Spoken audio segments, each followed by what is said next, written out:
નમસ્કાર ખેડૂત ભાઈઓ। તો આજે આપણે વાત કરીશું ઘઉં વિશેની। તો અમે જે ઘઉંનું બિયારણ વાવ્યું છે આ વખતે એના વિશે તમને માહિતી આપીશું અને ઘઉંને પણ તમને બતાવીશું વિગતવાર। તો આ ઘઉં છે મેક્સિવા કંપનીના 511 અને મેક્સિવા કંપનીના બે પ્રકારના ઘઉં આવે છે, 511 અને 513। 511 આવે એ ટુકડા પ્રકારની વેરાયટી આવે અને 513 આવે એ લોપન પ્રકારની વેરાયટી આવે। અને બેયને તમે આગોતરું અને પાછોતરું બે વાવેતર કરી શકો।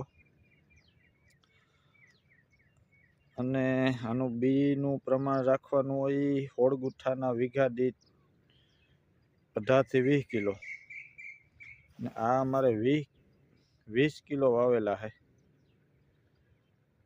અને આમાં ફૂટ પર જોરદાર પડે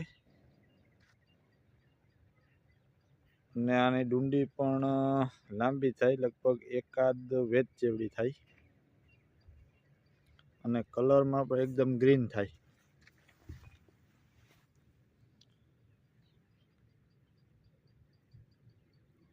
આને આજે 30 દિવસના છે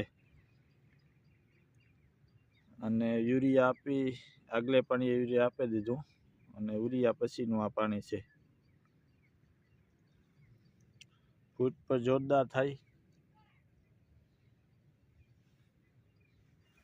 જો તમને ફીટ પર બતાવું, આ રીતના જેવડા છોડવામાં કેટલી ફૂટ છે અને ગેરું સામે પણ રોગ પ્રતિકારક શક્તિ ધરાવે, એટલે ગેરું આવવાની પણ આમાં તકલીફ બહુ ઓછી થાય।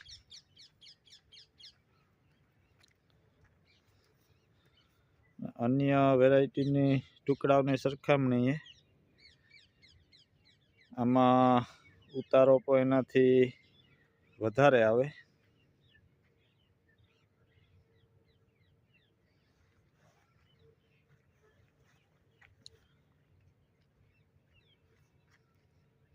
અને પાકવાના દિવસો પણ આજે 496 અને 173 ને આવે એની હારે જ લગભગ પાકી જતા હોય છે। 5 થી 7 દિવસ આ એનાથી થોડાક મોડા પાકે।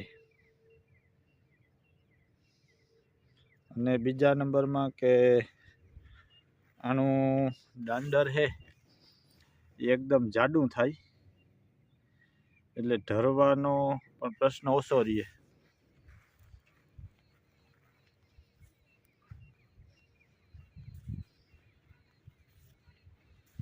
આના પાંદડા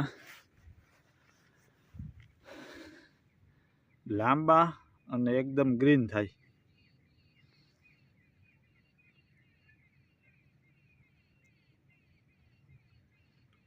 તમને પાછી આની કેવી ડુંડી આવે અને કેવું ઉત્પાદન આવે એનો પણ તમને વિડીયો અમે બતાવીશું। તો અન્ય વેરાયટીની સરખામણીએ અત્યારે આમાં નરવાઈ ને બધું સારું છે।